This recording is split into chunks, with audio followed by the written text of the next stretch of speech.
കർത്താവിന്റെ നല്ല വചനം യോഹന്നാൻ സുവിശേഷം 21 അധ്യായത്തിലേക്ക് വരാം. 21 അധ്യായം വരുമ്പം ഈ യേശു കർത്താവ് മരിച്ചു അടക്കപ്പെട്ട് ഉയർത്തെഴുന്നേറ്റെല്ലാം കഴിഞ്ഞ് യേശുവിനെ പലവട്ടം ഇവര് ശിഷ്യന്മാര് കണ്ടിട്ടും അവരോട് യേശു പറഞ്ഞ എല്ലാ കാര്യങ്ങളും അതൊക്കെ അവർക്കറിയാമായിരുന്നു. പക്ഷെ എന്നിട്ടും അവരതിനെ എല്ലാം ഫോട്ടോ എന്ന് വെച്ച് അത് വന്ന് കണ്ടു, യേശുവിനെ കണ്ടു. എന്നാലും അവരെ പഴയ തൊഴിലിലേക്ക് പിന്നെയും പോകുന്ന നമ്മൾ കാണുന്നുണ്ട്. അവരെ കർത്താവ് വിളിക്കകത്തേക്ക് കയറാതെ പത്രോസാണ് അതിൻ്റെ ലീഡർ. എല്ലാത്തിനും ആരെങ്കിലും ഒരാളൊരു ലീഡറായിട്ട് വരണമല്ലോ.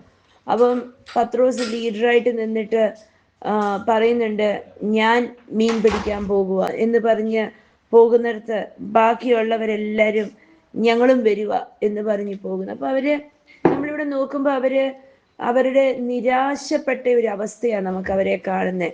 എല്ലാം കൈവിട്ടു, എല്ലാം അവരുടെ കയ്യിൽ നിന്ന് പോയി.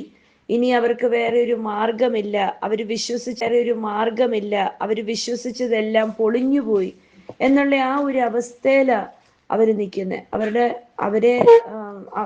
അവര് വിശ്വസിച്ചു, ഒരുവനിൽ വിശ്വസിച്ചു, അല്ലെങ്കിൽ ഒരു നടക്കും എന്നവര് വലിയ പ്രതീക്ഷയോടെ കാത്തിരുന്നു.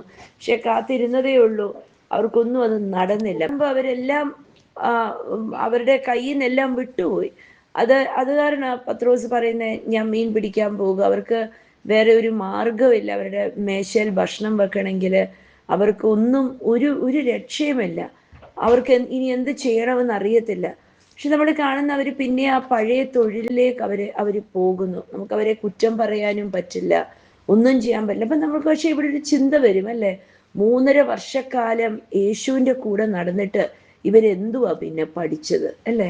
ഹല്ലേലൂയ. അപ്പൊ യേശുവിന്റെ കൂടെ നടന്നിട്ടും ഇവർക്ക് സ്ഥിരതയില്ലാതെ പോയത്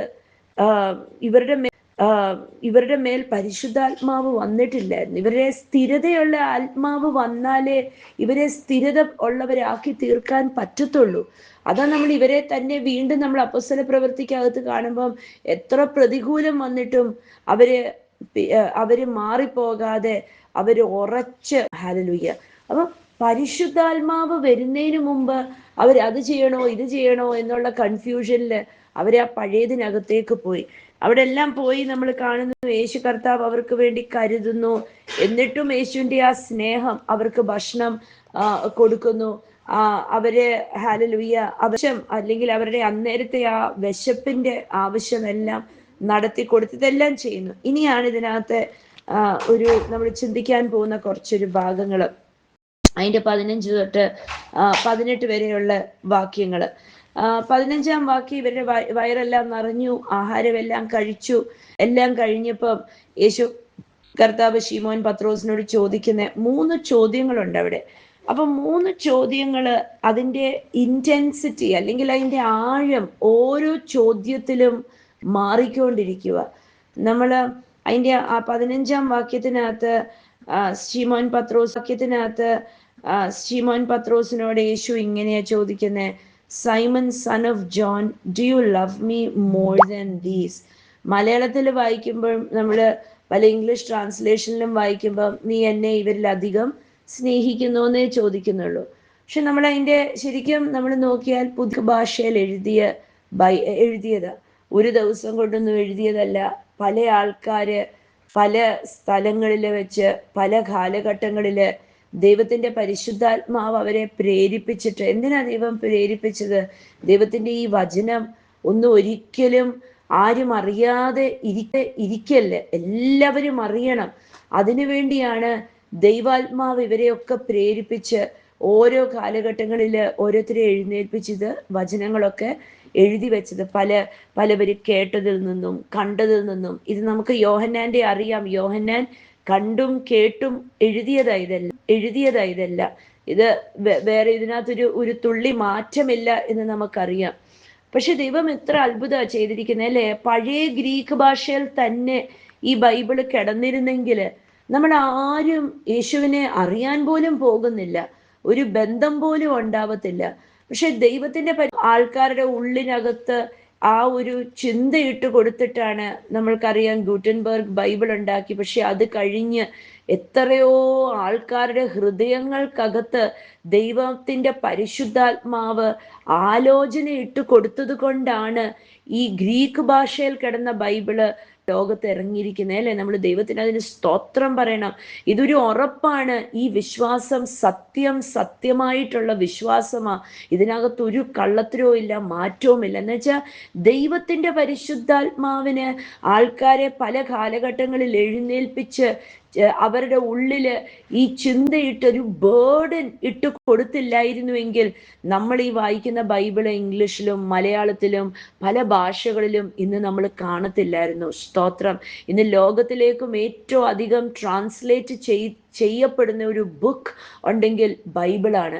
ഏറ്റവും അധികം പ്രിന്റ് ചെയ്യുന്നുണ്ടെങ്കിൽ എല്ലാ വർഷവും ഏറ്റവും അധികം പ്രിന്റ് ചെയ്യുന്നുണ്ടെങ്കിൽ അത് ബൈബിളാണ്. ഹല്ലേലൂയ. ഇന്നും പല രീതിയിലും ഈ ബൈബിൾ ട്രാൻസ്ലേറ്റ് ചെയ്തുകൊണ്ടിരിക്കുക. എന്നുവെച്ചാൽ പല ഇടങ്ങളിൽ ആൾക്കാർക്ക് അറിയുവാൻ. സ്തോത്രം. അപ്പം ഈ പഴയ ഈ എഴുതിയത് നമ്മൾ അതിന്റെ ഗ്രീക്കിനകത്തുനിന്ന് ട്രാൻസ്ലേഷൻസ് വരുമ്പോൾ മാറ്റമുണ്ട്. ഫോർ എക്സാമ്പിൾ, നമ്മൾ വിശ്വാസം എന്നുള്ളൊരു വാക്ക് ഇംഗ്ലീഷിൽ നോക്കിയാൽ ഫെയ്ത്ത് എന്നുണ്ട്, ബിലീഫ് എന്നുണ്ട്.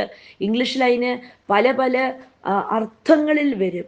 അതേസമയം നമ്മൾ മലയാളത്തിൽ നോക്കിയാൽ വിശ്വാസം എന്ന് മാത്രമേ ഉള്ളൂ. അതേസമയം നമ്മൾ മലയാളത്തിൽ നോക്കിയാൽ വിശ്വാസം എന്ന് മാത്രമേ ഉള്ളൂ. അതേപോലെ നീ എന്നെ സ്നേഹിക്കുന്നു എന്നുള്ള വാക്ക് അത് ഗ്രീക്കിൽ അതിന്റെ പദം വേറെയാ. യേശു കർത്താവ് പത്രോസിനോട് 15-ാം വാക്യത്തിനകത്ത് ചോദിച്ചത്, ശീമോൻ പത്രോസേ, യോഹന്നാന്റെ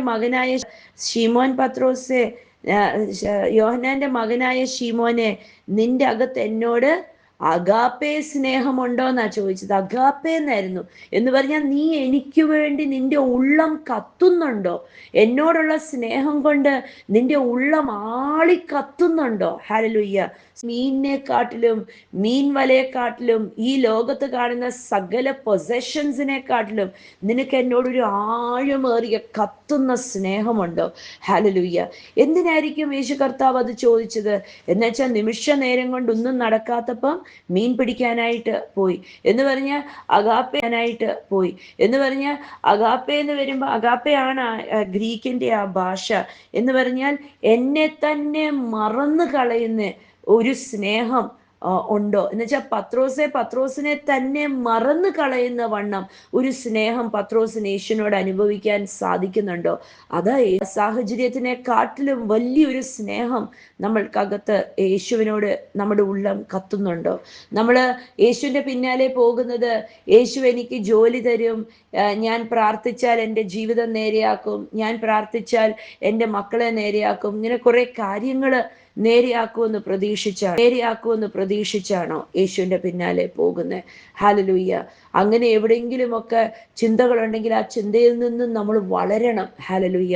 യേശുവിന്റെ സന്നിധിയിൽ ചെന്നിരുന്നാൽ, ശരി, ഞാൻ ഒരാഴ്ച ഉപവാസം നോക്കിയാൽ എൻ്റെ കാര്യങ്ങളൊക്കെ നേരെയാവും, സാധാരണ ഞാൻ 1 മണിക്കൂറേ പ്രാർത്ഥിക്കാറുള്ളൂ, ഞാൻ അങ്ങനെയെങ്കിലും എൻ്റെ കാര്യം നടന്നു കിട്ടും. അങ്ങനെയായിരിക്കല്ലേ. ഹല്ലേലൂയ.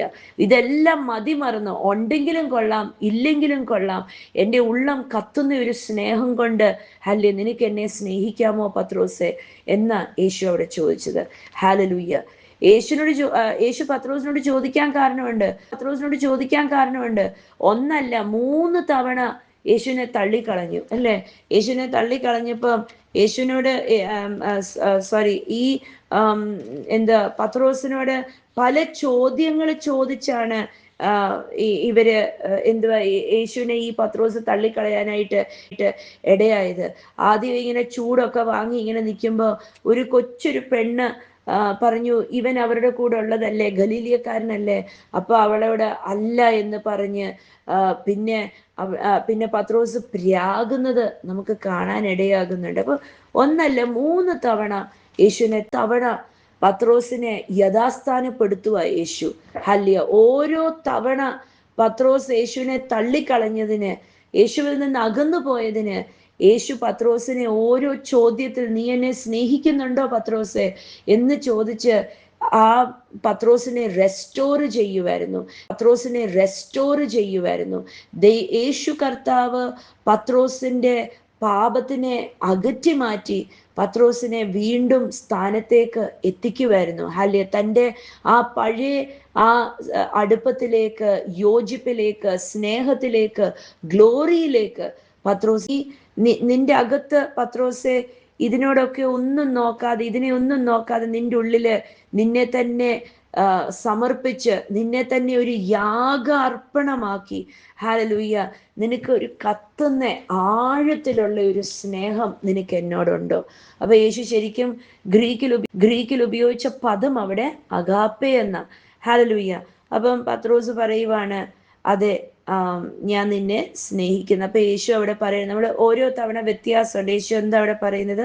15 യേശു എന്താ അവിടെ പറയുന്നത്? കർത്താവേ, എനിക്ക് നിന്നോട് പ്രിയമുണ്ട് എന്ന് നീ അറിയുന്നുവല്ലോ. യേശു പറഞ്ഞു, എന്റെ കുഞ്ഞാടുകളെ. നമ്മൾ ശ്രദ്ധിക്കണം, ഇവിടെ കുഞ്ഞാടുകളെ എന്ന് പറഞ്ഞാൽ ഇപ്പം വിശ്വാസത്തിൽ വന്ന പുതിയ വിശ്വാസികളെ, അവരെ നീ ഒന്ന് മേയ്ക്കണം. പുതിയ വിശ്വാസികൾക്ക് എന്താ വേണ്ടത്?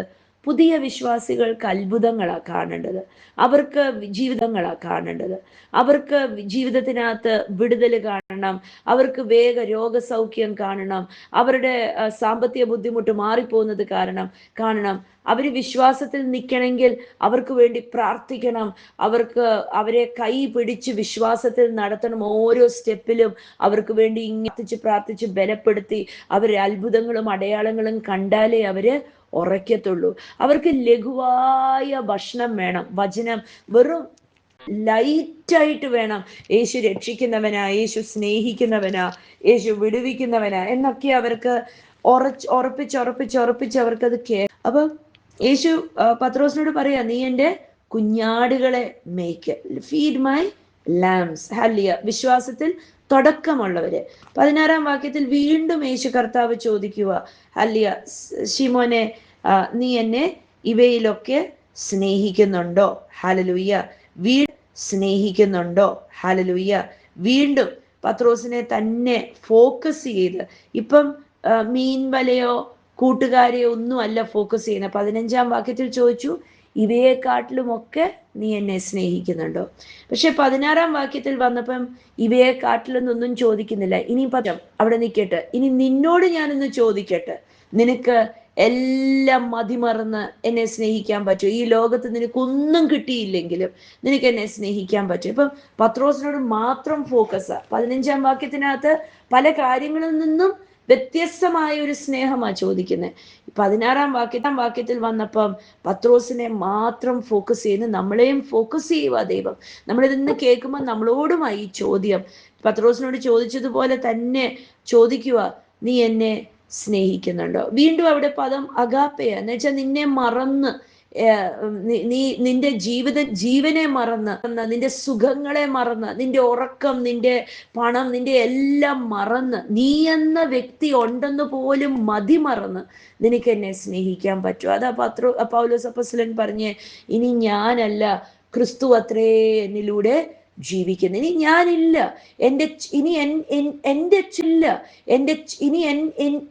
ചിന്തകളില്ല, എൻ്റെ സംസാരങ്ങളില്ല, എൻ്റെ ഇഷ്ടങ്ങളില്ല. അങ്ങനെയാ പത്രോസിനോട് അവിടെ ചോദിച്ചത്. പത്രോസെ, നിന്റെ ഇഷ്ടങ്ങൾ മറന്ന്, നിന്റെ സുഖങ്ങൾ മറന്ന്, നിന്റെ ഉറക്കം, നിന്റെ വിശപ്പ്, നിന്റെ ചിലപ്പം കർത്താവ് പറയും അങ്ങോട്ട് പോകാൻ പറഞ്ഞാൽ ചിലവർ പറയും, അയ്യോ കർത്താവെ അങ്ങോട്ട് പോകുന്നത് എന്നെ കൊണ്ടൊന്നും പറ്റത്തില്ല, എൻ്റെ മക്കള് ചെറുതാണ്, ഞാനിപ്പം കല്യാണം കഴിച്ചതേ ഉള്ളൂ, എൻ്റെ അപ്പനും അമ്മയും വയസ്സായി, അവിടെ തണുപ്പാണ്, അവിടെ ചൂടാണ്, ഞാൻ എങ്ങനെ പോകും എന്ന് കർത്താവിനോട് ചോദിക്കും അല്ലേ? പക്ഷെ ഇന്ന് കർത്താവ് പലവരോടും ചോദിക്കുക, അല്ല, മറ്റേതെല്ലാം മതിമറന്ന് വിട്ടുകള, പക്ഷെ പൂർണ്ണമായി നിങ്ങളെ തന്നെ മതിമറന്ന്, നിങ്ങളുടെ ജോലി, നിങ്ങളുടെ ഭാരം, നിങ്ങളുടെ ഇതെല്ലാം മതിമറന്ന് നിങ്ങൾക്ക് എന്നെ സ്നേഹിക്കാൻ സാധിക്കുമോ? ഹല്ലേലൂയ.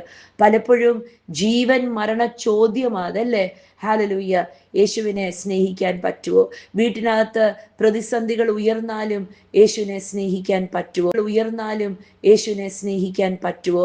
വായടച്ച് വെക്കാൻ പലവര് പറഞ്ഞാലും ഹല്യ വാ തുറന്ന് കർത്താവിനെ ആരാധിക്കാൻ പറ്റുമോ? ഹല്യ യേശുവിന് വേണ്ടി നിൽക്കാൻ പറ്റുമോ? യേശുവിന്റെ പക്ഷത്ത് നിൽക്കാൻ ആരുണ്ട് എന്ന് അല്ലെ?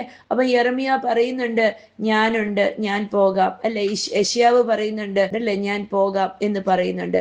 ഞാനൊരു ബാലനല്ലേ, ഞാൻ പോകാം എന്നൊക്കെ പറയുന്നുണ്ട്. അപ്പൊ പത്രോസിനോട് ചോദിക്കുക, പത്രോസെ, നീ നിന്നെ തന്നെ മതിമറന്ന് നിനക്ക് എന്നെ സ്നേഹിക്കാമോ? 15 ചോദിച്ചത് ഇവയെല്ലാം മതിമറന്ന് എന്നെ സ്നേഹിക്കാമോ? 16 ചോദിച്ചത് നീ നിന്നെ തന്നെ മറന്ന് നിനക്ക് എന്നെ സ്നേഹിക്കാമോ? വീണ്ടും അവിടുത്തെ ആ ഗ്രീക്ക് പദം അഗാപ്പെ എന്ന. എന്നിട്ട് അവിടെ യേശു പറയുക, അല്ല പത്രോസ് പറയാ, കർത്താവെ നിനക്കറിയാമല്ലോ എനിക്ക് നിന്നോട് ഭയങ്കര ഇഷ്ടം, എനിക്ക് ഭയങ്കര സ്നേഹമാ നിന്നെ. എന്നിട്ട് അവിടെ യേശു ഏൽപ്പിക്കുക, now take care of my sheep. ഹല്യ, എൻ്റെ ആടുകളെ 5 വർഷമൊക്കെ ആയി അവർ അത്ഭുതങ്ങളും അടയാളങ്ങളും ഒക്കെ കണ്ടു.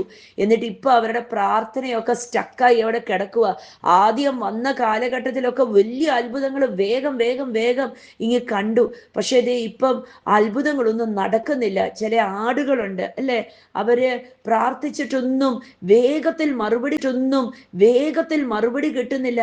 6 മാസം എടുക്കുന്നു, ചിലവരുടെ 1 വർഷം എടുക്കുന്നു, ചിലവരുടെ 4-5 വർഷങ്ങൾ എടുക്കുന്നു, ചിലവരുടെ 10 വർഷം എടുക്കുന്നു. അവരെ വിശ്വാസത്തിലൊന്ന് പിടിച്ചവിടെ നിർത്തണം. കണ്ടോ, വ്യത്യാസമുണ്ട്. ഇവർ ഇച്ചിരിയും കൂടെ വളർന്ന കൂട്ടമാ. ഇവർ അത്ഭുതങ്ങളുടെ അല്ല, ഇവർക്ക് ഇച്ചിരിയും കൂടെ ആഴത്തിൽ വചനം വേണം. വചനത്തിൽ അവർക്ക് ദർശനങ്ങളും വെളിപാടുകളും നിറഞ്ഞ വചനം വേണം അവരോട് പറഞ്ഞു കൊടുക്കാൻ. അവർക്ക് ഇച്ചിരി ആഴത്തിൽ വചനമൊക്കെ അറിയാം. അപ്പൊ യേശു കർത്താവ് പത്രോസിനോട് പറയാ, പത്രോസെ, തേച്ച് മെഴുക്കിയൊന്നും വിട്ടാ പോരാ, ഇച്ചിരി ആഴത്തിൽ അവർക്ക് അപ്പം കൊടുക്കേണ്ടി വരും. നിനക്ക് സാധിക്കുമോ? കണ്ടോ, വീണ്ടും ഒരു റെസ്റ്റോറേഷൻ. പത്രോസിനോട് അവർ ചോദിച്ചു, നിന്റെ ഭാഷ കേട്ടിട്ട് ഞങ്ങൾക്ക് അറിയാമല്ലോ നീ അവന്റെ കൂടെ നടക്കുന്നവന്, ഗലീലിയക്കാരനാണ്. അപ്പം പത്രോസ് അവിടെ പറഞ്ഞു, എനിക്കറിയത്തില്ല എന്ന് പറഞ്ഞ് അവിടെ പ്രാകുന്നു അല്ലെ. അപ്പൊ അതിനെ പോലും യേശു കർത്താവ് മായ്ച്ചു കളഞ്ഞിട്ട് ആ പത്രോസിന്റെ കയ്യിൽ നിന്ന് വന്ന അബദ്ധത്തിനെ മായ്ച്ചു കളഞ്ഞ് ഹല്ലിയ പത്രോസിനെ വീണ്ടും റിസ്റ്റോർ ചെയ്യുക യേശു കർത്താവ്. യേശുന്റെ ആ സ്നേഹം ഇവിടെ പല കാര്യങ്ങളാണ് ഇവിടെ കാണുന്നത്.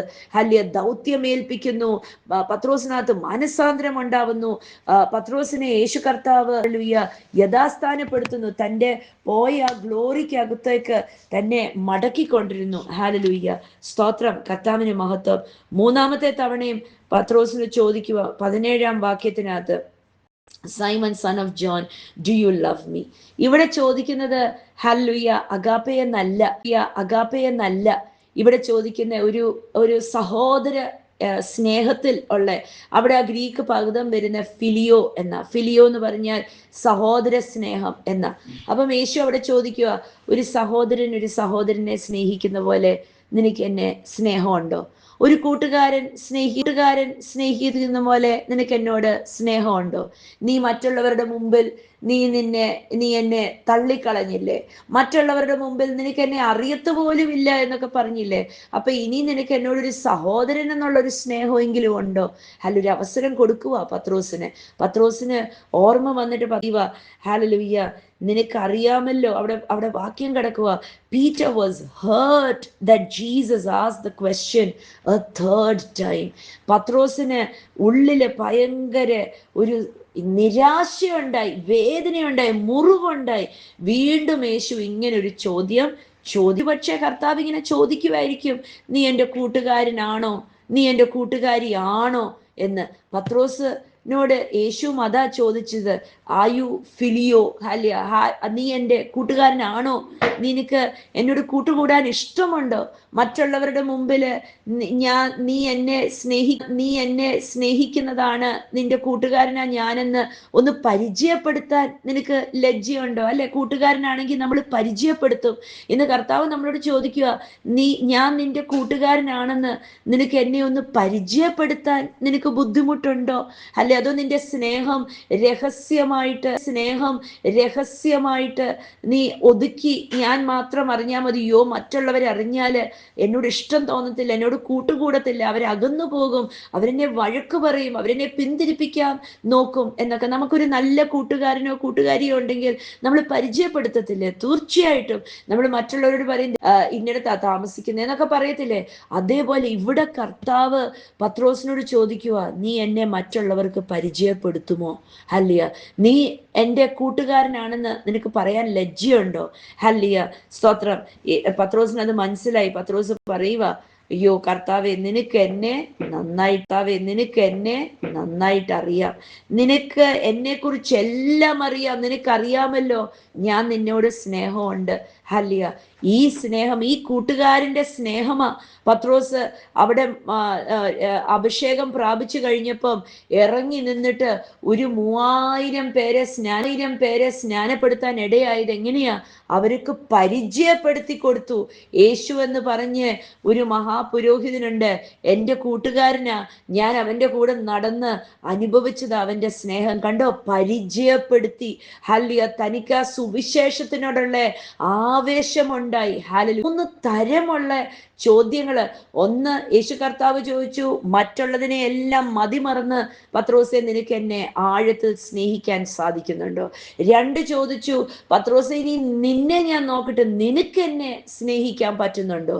3 ചോദിച്ചു, അല്ല നീ എൻ്റെ കൂട്ടുകാരനാണോ? അല്ല നിനക്ക് എടുത്താൻ പറ്റുന്ന വണ്ണം സ്നേഹം നിന്റെ അകത്ത് ഉണ്ടോ? പത്രോസ് പറയുക, അയ്യോ നിനക്കറിയാമല്ലോ കർത്താവേ, എനിക്ക് നിന്നോട് ഭയങ്കര സ്നേഹമാ. അപ്പൊ യേശു അവിടെ പറയുക, എന്നാ ശരി, നീ എൻ്റെ ആടുകൾക്ക് ഭക്ഷണം കൊടുക്കുക. Feed my sheep. ഹല്ലേലൂയ. 16 വാക്യത്തിനകത്ത് ടെൻഡ് മൈ ഷീപ്പ്, അവരെ ഒന്ന് മെയ്ക്ക്. അവരെങ്ങും ഇറങ്ങി പോകാതൊക്കെ അവരെ ഒന്ന് മെയ്ക്ക്. അവര് കൂട് വിട്ടു പോകാതെ, അവര് ഹല്ലേലൂയ, അവരെങ്ങും പോകാതെ അവരെ ഒന്ന് മെയ്ക്ക്. അവരെ അവിടെ ഇവിടെ അനാഥരായിട്ട് ഓടി നടക്കാതെ അവരെ ഒന്ന് മെയ്ക്ക്. 16-നകത്ത് 17-നകത്ത് വന്നപ്പം അന്നാ നീ അവർക്ക് ഭക്ഷണം കൊടുക്കുക. ഹല്ലേലൂയ. കുറെ കാര്യങ്ങൾ അവിടെ നടന്നത്. പത്രോസിനെ ദൗത്യമേൽപ്പിക്കുന്നു, യഥാസ്ഥാനപ്പെടുത്തുന്നു. ഹല്ലേലൂയ. പത്രോസിനോട് ചോദിക്കുന്ന കർത്താവ്, നിനക്ക് എന്നോടുള്ള സ്നേഹം, തന്നോടുള്ള ദൗത്യം ഏൽപ്പിക്കുന്നു അല്ലേ? കുഞ്ഞാടുകളെ വഴി നടത്താൻ മേയിച്ച് എങ്ങും നഷ്ടപ്പെട്ടു പോകാതെ സൂക്ഷിക്കുവാൻ, അവർക്ക് ഭക്ഷണം കൊടുക്കുവാൻ, ആത്മീയ ഭക്ഷണം കൊടുക്കുവാൻ. ഹല്ലേലൂയ. ഇത് നമ്മളോടും കർത്താവ് ഇത് തന്നെയാ പറയുന്നത്. ആ പത്രോസ് എന്നുള്ള വാക്ക് മാറ്റിയിട്ട് നമ്മുടെയൊക്കെ പേര് വെച്ചാൽ ഇന്ന് കർത്താവ് നമ്മളോടും സംസാരിക്കുക. നമ്മുടെ ജോലിയെക്കാട്ടിലും വലുത് യേശുവാണോ? നമ്മുടെ ജോലിയെക്കാട്ടിലും വലുത് യേശുവാണോ? നമ്മളുടെ വസ്തുവകകളെ സമ്പത്തിനെക്കാട്ടിലും വലുത് യേശുവാണോ? അതോ നമ്മൾ ഓരോ ദിവസവും പറയുന്നുണ്ടോ, അയ്യോ ഇന്ന് കർത്താവേ ജോലിക്ക് പോയി തളർന്നു, വയ്യ കേട്ടോ, അയ്യോ ഇന്ന് പ്രാർത്ഥിക്കാനൊന്നും പറ്റിയില്ല, 10 മിനിറ്റ് പോലും ഇരിക്കാൻ പറ്റിയില്ല, കിടക്കുന്നതിന് മുമ്പ് കട്ടിലേലിരുന്ന് ഇങ്ങനെയൊക്കെ ഒന്ന് എന്നൊക്കെ പറഞ്ഞു, സാരില്ല കർത്താവേ ഞാൻ ഈ വീക്കെൻഡിൽ ഞാൻ അങ്ങ് പ്രാർത്ഥിച്ചോളാം. അങ്ങനെയൊക്കെയാണോ നമ്മൾ? ഹല്ലേലൂയ. അതുപോലെ വീട്ടിൽ ഗസ്റ്റ് ഒക്കെ വന്നു, ഇന്ന് പറ്റിയില്ല കർത്താവേ, വീട്ടിൽ ഗസ്റ്റ് ഒക്കെ വന്നു, അടുക്കളയിൽ നിൽക്കണമായിരുന്നു, അവരെ സൽക്കരിക്കണമായിരുന്നു, ഭയങ്കര ബുദ്ധിമുട്ടായിരുന്നു. ഹല്ലേലൂയ. പക്ഷെ ഇവയെക്കാളിലും ഒക്കെ മതിമറന്ന് യേശുവിനെ സ്നേഹിക്കാൻ പറ്റുമോ? നമ്മുടെ പ്രാർത്ഥന ചിലപ്പോൾ ഒരു പക്ഷേ നമ്മുടെ വീട്ടിന് എന്നും പ്രാർത്ഥന ഒരു വൈകിട്ട് 6 തൊട്ട് 7 വരെ ആയിരിക്കും നമ്മുടെ വീട്ടിലെ ആരാധനയുടെയും പ്രാർത്ഥനയുടെയും സമയം. ആ സമയം നമ്മുടെ വീട്ടിൽ ഗസ്റ്റ് ഒക്കെ വന്നാൽ നമ്മൾ ഇതെല്ലാം മാറ്റി വെച്ചിട്ട് അവരുടെ മുമ്പിൽ പോയി ഇരിക്കുവാണോ? അത് നമ്മുടെ വിശ്വാസത്തിനകത്തേക്ക് അവരെയും ഒന്ന് കൂട്ടാൻ സാധിക്കും അല്ലേ? അവരവിടെ നിൽക്കുമ്പോൾ തന്നെ ഒരു നിമിഷം ഞങ്ങൾ പ്രാർത്ഥിക്കാം, നിങ്ങൾ കൂടുന്നോ? ഞങ്ങളുടെ കൂടെ വന്ന് നമുക്ക് ഒരുമിച്ച് ആരാധിക്കാം. യേശുവിനെ വെളിപ്പെടുത്തി കൊടുക്കണം, അല്ലെങ്കിൽ സുവിശേഷം അവരോട് പറഞ്ഞു കൊടുക്കണം. അവർക്ക് ഇഷ്ടമില്ലെങ്കിൽ അവർ പൊക്കോട്ടെ. ഹല്ലേലൂയ. പക്ഷെ നമ്മുടെ വീട്ടിനകത്ത് കയറി വന്നാൽ ഹല്ലേലൂയ, നമ്മളുടെ വീട്ടിനകത്തെ ഭക്ഷണവും അവർക്ക് കഴിക്കാൻ അവർക്ക് ഉത്തരവാദിത്തമുണ്ട് അല്ലേ? ഹല്ലേലൂയ. ഒരു സൽക്കാരമാ. സ്തോത്രം. അവൻ കർത്താവ് നമ്മളോട് പല ഇതിൽ ചോദിക്കുക, നമ്മളെ എല്ലാത്തിനേക്കാട്ടിലും വലുതായിട്ട് യേശുവിനെ കാണുന്നുണ്ടോ? അതോ നമ്മൾ ഒളിച്ചും പാത്തും നമ്മുടെ ബൈബിൾ പോലും ആരും കാണില്ല, ഫോണിനകത്ത് ബൈബിളുണ്ട്, ഫോൺ പോക്കറ്റിൽ കിടന്നോളൂ, ആരും അറിയത്തില്ല എൻ്റെ വിശ്വാസം, പോക്കറ്റിൽ കിടക്കും വിശ്വാസം. ഹല്ലേലൂയ. സ്തോത്രം. കർത്താവിന് മഹത്വം. യേശുവിന് ചോദിക്കുക, ഹല്ലേലൂയ, നിന്റെ വിശ്വാസം ഹല്ലേലൂയ എത്രത്തോളം ഉണ്ട്. എല്ലാത്തിനെയും മതിമറന്ന്, മനുഷ്യരെ മതിമറന്ന്, ആ മനുഷ്യരൊന്നുമല്ല നമുക്കൊന്നും തരുന്നത്. ഒരു വ്യക്തിക്കും നമ്മൾക്ക് നമ്മുടെ ജീവിതത്തിനകത്തെ പോലും ഒന്ന് മാറ്റാൻ പറ്റത്തില്ല. യേശുവിന് മാത്രമേ പറ്റത്തുള്ളൂ. ഹല്ലേലൂയ. പിന്നെ മനുഷ്യരെ നോക്കി ഓടിയിട്ട് എന്ത് കിട്ടാനാ? സ്തോത്രം. ഹല്ലേലൂയ. ഇന്ന് കർത്താവിനോട് പറയണം, കർത്താവെ, എവിടെയെങ്കിലും ഞാൻ അങ്ങയെ വെളിപ്പെടുത്താതെ, അങ്ങയെ സാക്ഷ്യപ്പെടുത്താതെ എവിടെയെങ്കിലും ഞാൻ വഴുതിപ്പോയിട്ടുണ്ടെങ്കിൽ എന്നോടത് ക്ഷമിക്കണം. ഞാൻ മടങ്ങി വരുവാ അപ്പ. ഹല്ലേലൂയ. എവിടെയെങ്കിലുമൊക്കെ മടങ്ങി വരാനുണ്ടെങ്കിൽ, ആരുടെങ്കിലുമൊക്കെ മുമ്പിൽ വെച്ച് എനിക്ക് യേശുവിനെ അറിയില്ല, അല്ലെങ്കിൽ അറിയാൻ മേലാത്ത മട്ടില്, അല്ലെങ്കിൽ ഈ വിശ്വാസത്തിനെ അടച്ചു വെച്ച് കള്ളത്തരത്തില് ഒക്കെ വിശ്വാസം കൊണ്ട് നടന്ന്, ഹല്ലേലൂയ, പറയേണ്ട സാഹചര്യം അങ്ങനെ അതുകൊണ്ട് എന്നൊക്കെ അവസ്ഥകൾ ഉണ്ടായിട്ടുണ്ട്. കർത്താവോട് പ്രാർത്ഥിക്കണം, കർത്താവെ, എനിക്ക് എൻ്റെ വിശ്വാസത്തിനെ വെളിപ്പെടുത്തണം. ഹല്ലേലൂയ. എവിടെയെങ്കിലും അങ്ങനെയൊക്കെ മറച്ചും ഒളിച്ചും മനഃപൂർവ്വമായിട്ട് ഇനി അവർക്ക് എന്നോട് ഇഷ്ടപ്പെടത്തില്ല എന്നൊക്കെ തോന്നി ചെയ്തിട്ടുണ്ടെങ്കിൽ കർത്താവിനോട് ഇന്ന് ക്ഷമ ചോദിക്കാം. ഹല്ലേലൂയ. കർത്താവ് ചോദിക്കുന്നേ, നിനക്ക് എന്നോടുള്ള സ്നേഹം കൊണ്ട് നീ ആളി കത്തുന്നുണ്ടോ? Do you burn with your love for me? ഹല്ലേലൂയ. നിന്റെ സ്നേഹം കൊണ്ട് നീ കത്തി ജ്വലിക്കുന്നുണ്ടോ? അല്ലെ, ഒരു കത്തുന്ന സ്നേഹം. നമ്മുടെ ഉള്ളുകളെ ഒന്ന് പരിശോധിക്കാം. അല്ലെ, നമ്മുടെ ഉള്ളം വരുന്ന ഒരു സ്നേഹം അനുഭവിക്കുന്നുണ്ടോ? ഹല്ലേലൂയ. ഒരു സ്നേഹം അനുഭവിക്കുന്നുണ്ടോ? ഹല്ലേലൂയ. അനുഭവിക്കണം.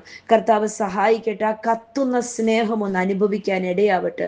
ഉള്ളറകൾക്കകത്തേക്ക് നോക്കുമ്പം ഒരു ആളിക്കത്തുന്ന ഒരു സ്നേഹം ഒന്ന് അനുഭവിക്കാൻ ഇടയാവട്ടെ. കർത്താവ് സഹായിക്കട്ടെ, ബലപ്പെടുത്തട്ടെ, ഈ വചനത്താൽ നിറയ്ക്കട്ടപ്പാ. ഹല്ലേലൂയ. പലവർക്കും ഇടയാവട്ടെ.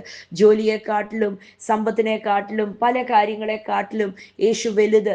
ഹല്ലേലൂയ. ആ ഒരു സാഹചര്യത്തിനകത്തേക്ക് വരുവാൻ കർത്താവ് സഹായിക്കട്ടെ. ബ്ലെസ് ചെയ്യുന്നു.